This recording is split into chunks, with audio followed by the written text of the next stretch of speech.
This past weekend was GenCon 2023, held in Indianapolis, Indiana, where there were massive game launches, exciting game reviews, and a $300,000 TCG heist. All this and more in this week's hobby news, as brought to you by CMO Games.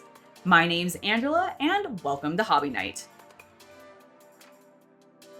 I want to start today's news by talking about the absolutely mind-boggling $300,000 card heist that happened at GenCon this year.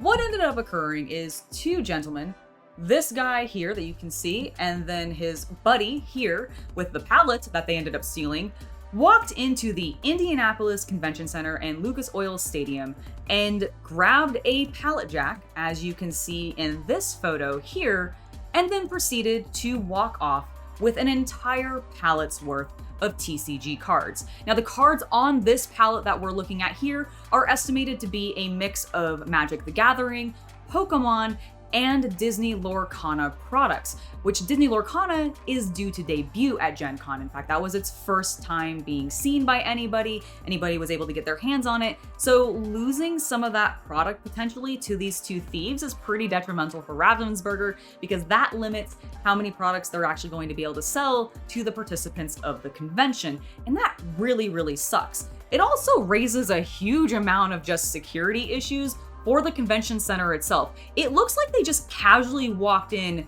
not being questioned by anybody, or approached. They just walked in, grabbed the stuff, and then walked right back out as if they were meant to be there, which I imagine is going to end up with some legal problems between Gen Con and the convention center, or the businesses that lost product in the convention center. Who the heck knows, but I'm going to be curious to see how this resolves. Now, these two guys have not yet been identified, and because of that, it's very unlikely in my mind that they're going to be caught anytime soon, unless they're really, really unintelligent, like the person who stole a bunch of Pokemon cards earlier this year and then tried to offload them all at once. If these guys don't do that, and they're smart about it and try to offload the product that they've stolen piecemeal and, over time, they're probably going to get completely away with this and probably make a pretty penny as well, because Magic, Pokemon, and the Lorcana cards, I am sure are going to have a very high value, especially if with the Magic and Pokemon cards, they also got new releases.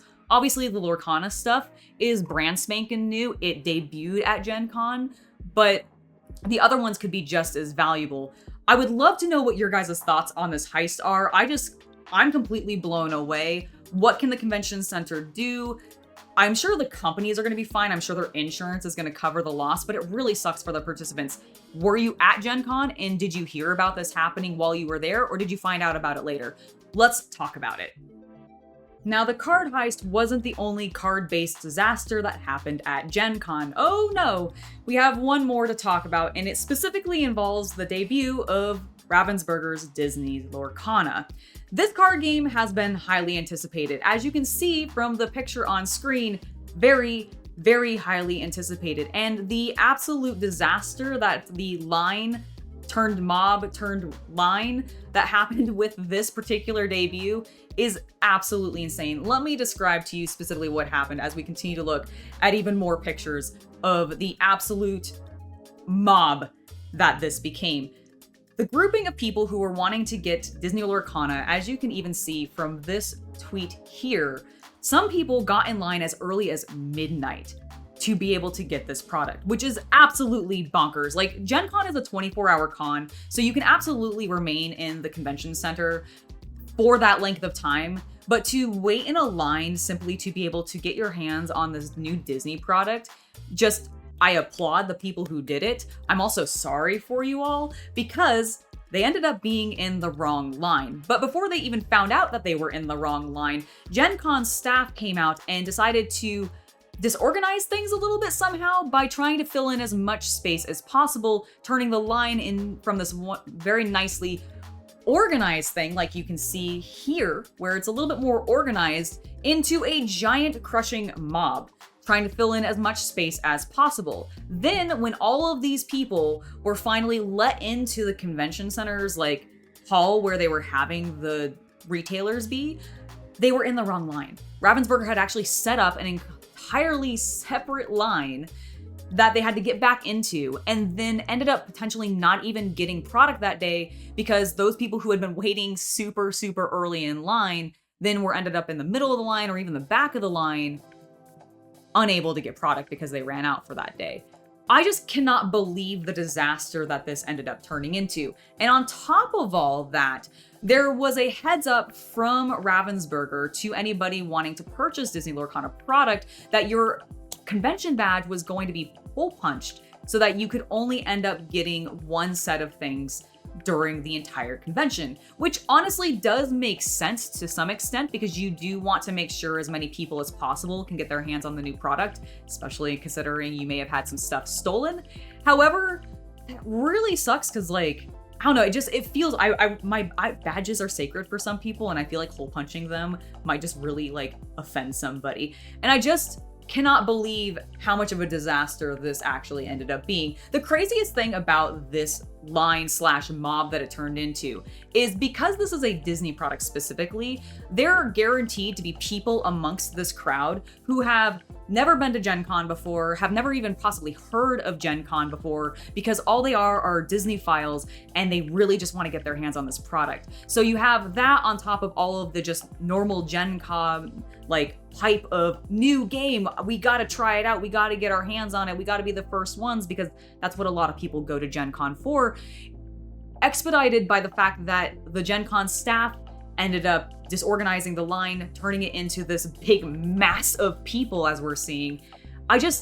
It blows my mind that this happened, and I hope that lessons are learned from this disaster and that in the future, if you have a big release like this from Disney's Lorcana, then maybe they can be organized a little bit better, which they actually did try to do. To Disney Lorcana's credit, they did try to organize themselves a little bit better. They tried to give context based on feedback that they were given by people in the community who were at Gen Con dealing with things, and you can see all of those tweets here. But honestly, this came with only 2 days left of the convention, and by that point, I just don't know if it was enough, because that first day disappointment of people being in the wrong line ended up in a mob where people being yelled at, being shoved, like being sworn at. It just sounded like a massive disaster. This week's episode is brought to you by CMOGames.com. CMO Games is an online retailer specializing in Games Workshop products. So whether you're obsessed with Warhammer 40k, Age of Sigmar, or my personal favorite, Blood Bowl, they will have you covered. They also carry a variety of other products like board games, Pokemon cards, as well as Magic the Gathering cards. So really, if you're a big nerd like I am, there's definitely going to be something for you there on their site.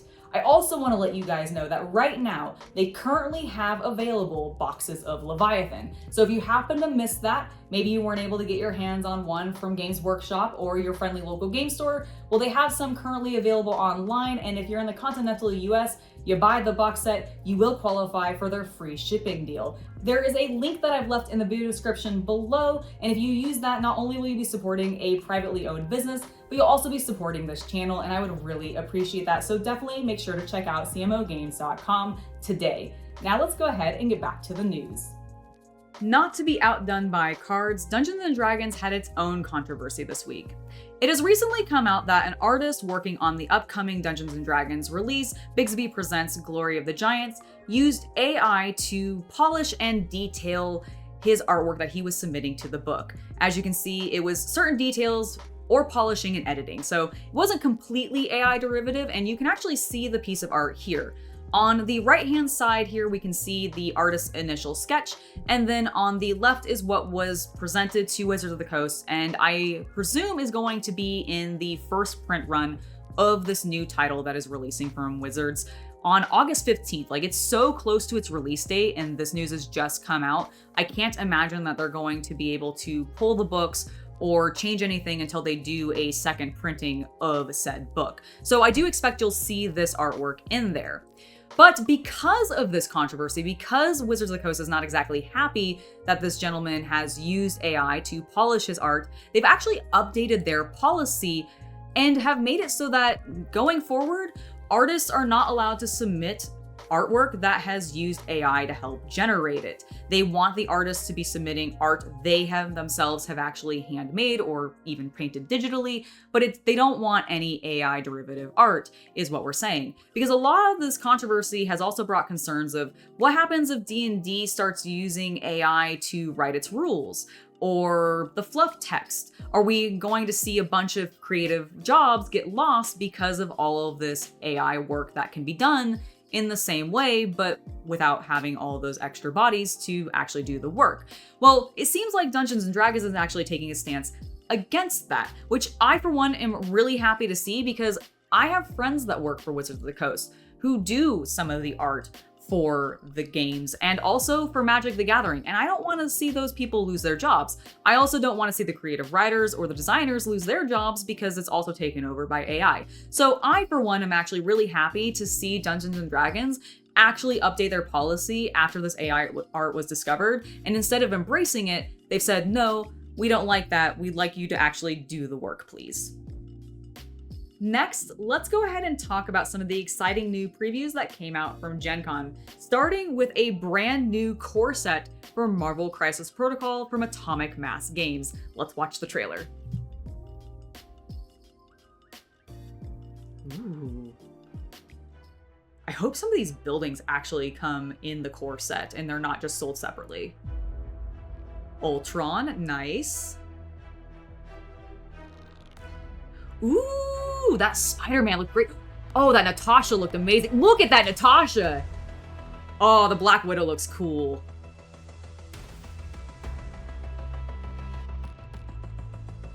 Okay, I do think some of those buildings might be in the set.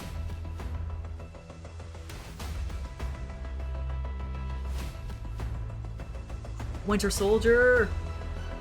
Dude, that's Spider-Man.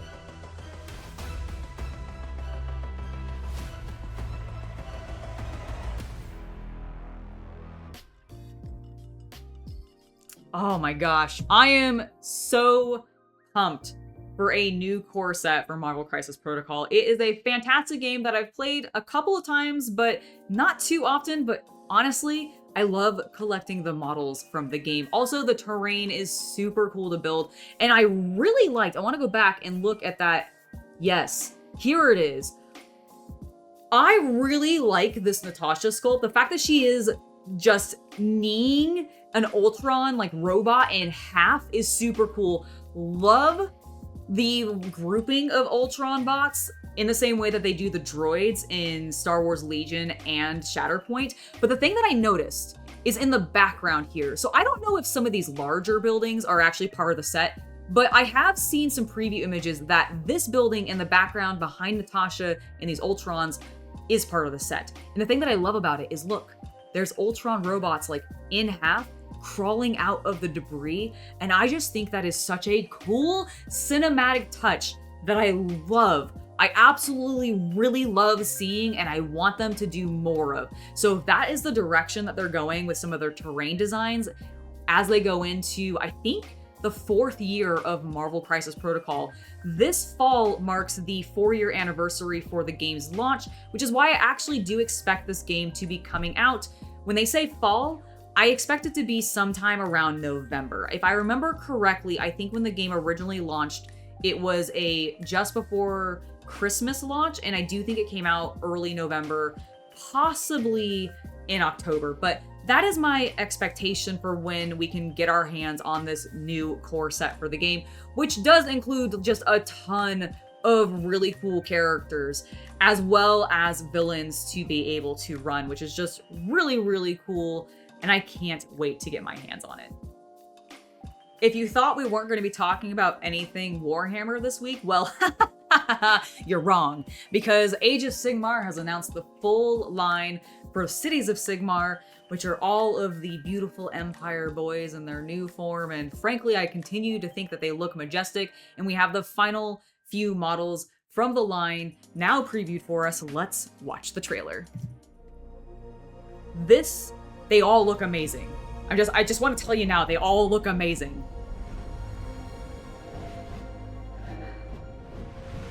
Show them to me. You take too long. Yes, we know they're beautiful. Look at them. They're so cool. So this is the command squad, I believe, is who these ones are that we're looking at right now. That is going to be the matriarch of the Great Wheel. She looks stunning.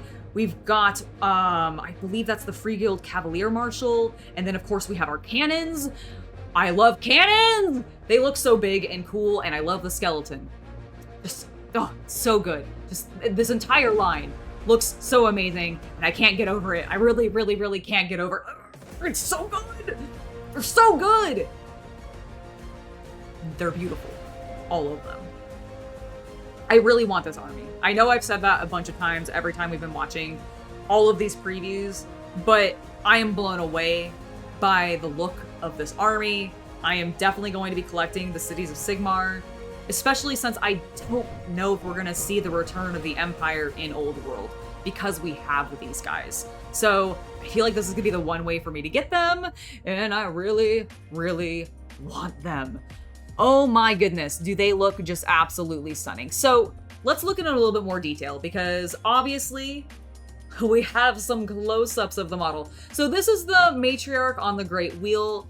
I think this sculpt is just gorgeous. There's so much happening on this thing, and I love that there are like 4 figures that technically come in this if you count the skeleton, which, by the way, is on fire, and I just think it's so cool. Like, I know it's ridiculous and Warhammer is just overburdened with like skulls and skeletons everywhere, but it makes my heart so happy, and I just love to see it.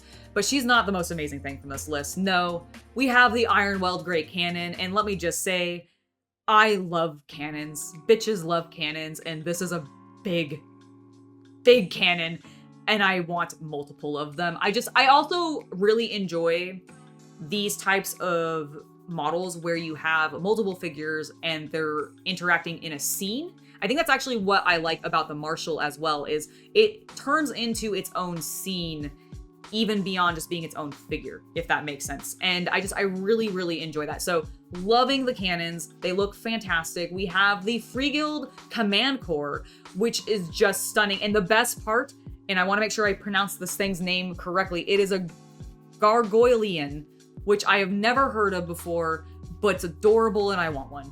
I want one so desperately, but he's not even the best thing, because I love both of these guys. This Plague Mask fellow, fantastic. I like the hand holding the lantern. That reminds me of in Spirited Away, when she goes and sees like I think it's like Baba Yaga's sister or whatever. There's the lantern that's also a hand, or there's a hand holding a lantern that also like hops or whatever. It reminds me of that, and it's really, really cool. This caped figure who looks like a badass assassin, awesome. I also love the bear on this man's head. It's great. Like, I love all of these models. And then, of course, there is the majestic Free Guild Cavalier Marshal. Again, just elegant, beautiful miniatures, and Games Workshop, you have me hooked. Just hurry up and release these, okay? I now want to talk about an upcoming war game from 2 of my all-time favorite designers, David Thompson and Trevor Benjamin, with their newest game from Osprey Games, General Orders. This is a new 2-player war game that combines in worker placement mechanics. And if you're familiar with David Thompson and Trevor Benjamin, you might know them from the Undaunted series, which combines a traditional war game with deck building mechanics. And I absolutely love it. There are multiple different versions of Undaunted. I own all but the Stalingrad copy, and I just think they are amazing, amazing games. I'm a big fan of deck building. I'm a big fan of wargaming. It was an awesome combination. But recently, I've really gotten into some of the more European style mechanics like worker placement and resource management. And since this game is going to be combining in some worker placement elements to its war game, I am very intrigued, and I cannot wait to get my hands on this game later this year in October when it is due to be releasing. You can definitely expect to see me covering it to some capacity on my social media once I've picked it up and I've been able to play it with the Chaos Cultist.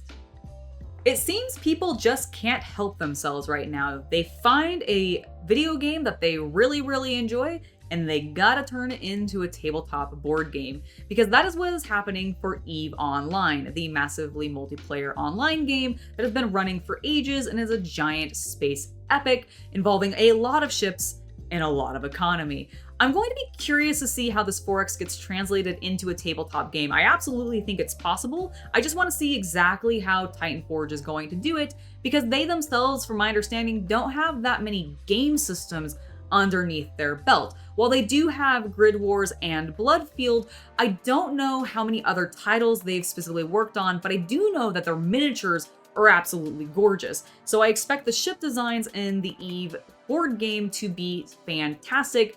I just don't know what they're going to actually do gameplay mechanic-wise, and I'm hoping that is as thrilling as the models might be, especially since I feel like fans of this game might be a little bit hardcore and very, very judgmental of what elements are added into the tabletop and which elements are left out, because EVE Online is an absolutely humongous game, and there's a lot of different things they could add in, but I don't think they're going to be able to add in everything.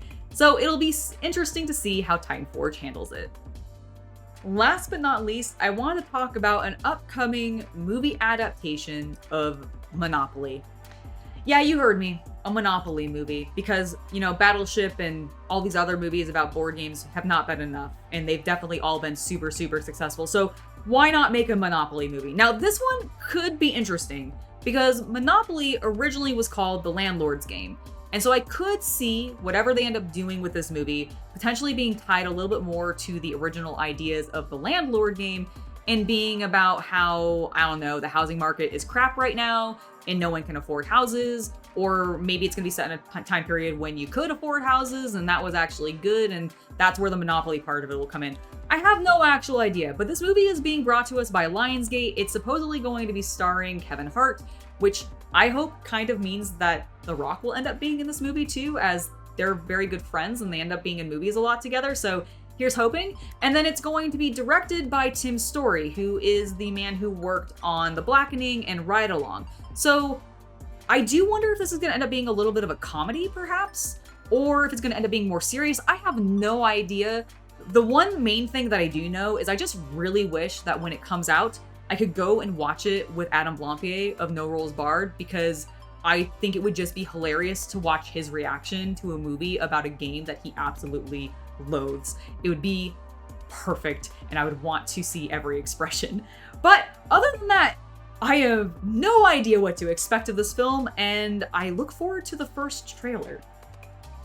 That has been it for this week in hobby news. Before I head out, I do want to give a huge thank you to CMO Games for sponsoring today's episode.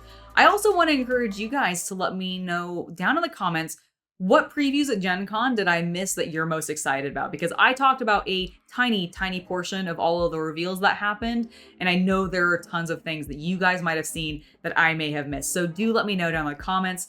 And before I go, I do want to give one final thank you to my patrons for making it so content like this can continue to happen. Without your guys' support, we would not be doing this, so thank you very, very much. I have been Angela, and I hope you have a wonderful hobby night.